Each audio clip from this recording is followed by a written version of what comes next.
Oyez oyez, braves gens, damoiselles et damoiseaux. Bienvenue dans ce tournoi de Medieval Pong. Affrontez-vous à coups de lancer de balles pour remporter la couronne du roi et son royaume.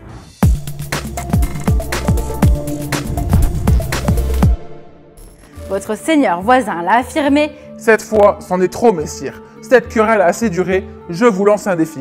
Vous devrez défendre votre royaume, il en va de votre honneur. Faites fi de votre adversaire et remportez le tournoi de Medieval Pong. Protégez votre royaume et soyez fin tireur pour attaquer votre ennemi et remporter ce défi. Sorti en mars 2019, Medieval Pong est un jeu d'adresse de Jonathan Favre-Godal et Didier Lenain chez Ravensburger. Les illustrations sont signées Pauline Détrace. Votre combat durera une dizaine de minutes, en duel ou en équipe jusqu'à 6 joueurs pour ce tournoi auquel vous participerez dès 8 ans.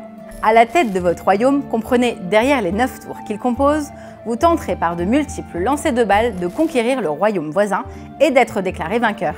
Préparez un carré de 3 tours par 3 qui représente votre empire et posez le couvercle de la boîte derrière elle. Placez dans chaque tour un personnage. Sous le roi et la princesse, mettez les couronnes. Tenez-vous à bonne distance afin que vos jetés soient valides et dès que la balle rentre dans une tour, c'est gagné. Le joueur possédant la tour l'enlève de son royaume et la pose sur la boîte de façon à créer un rempart devant lui.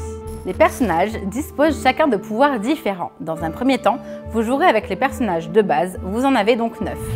La princesse, aussi digne qu'une grande dame peut l'être, elle déclarera « Feu à volonté !» Les deux camps s'affrontent dans une lutte sans merci jusqu'à ce que l'un de vous vise une tour. Sa tour et la couronne restent en place. Le roi, avec lui vous pourrez échanger sa tour avec une autre ou simplement bluffer.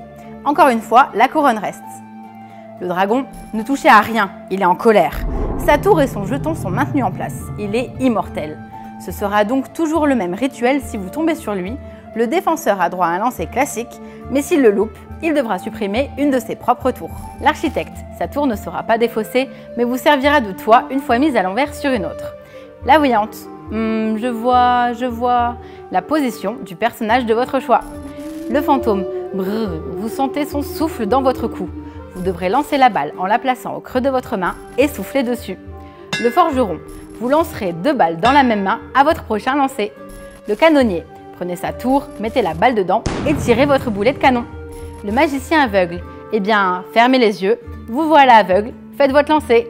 Quand vous aurez fait plusieurs parties, vous débloquerez de nouveaux personnages que vous pourrez jouer à la place de ceux de base.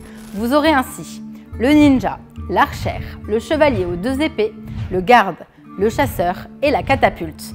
La partie est finie quand une couronne est remportée. Si Medieval Pong vous rappelle un jeu de soirée, il est cependant précisé que les tours ne sont pas faites pour contenir du liquide.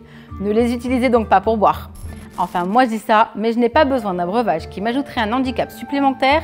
Je galère déjà bien assez avec le pouvoir des personnages.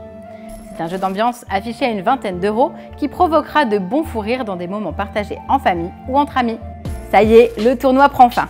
La présentation aussi. Maintenant, je vous mets au défi de vous abonner, liker ou commenter. Vous pouvez nous rejoindre sur les réseaux sociaux où vous êtes toujours plus nombreux à nous suivre. Merci à vous.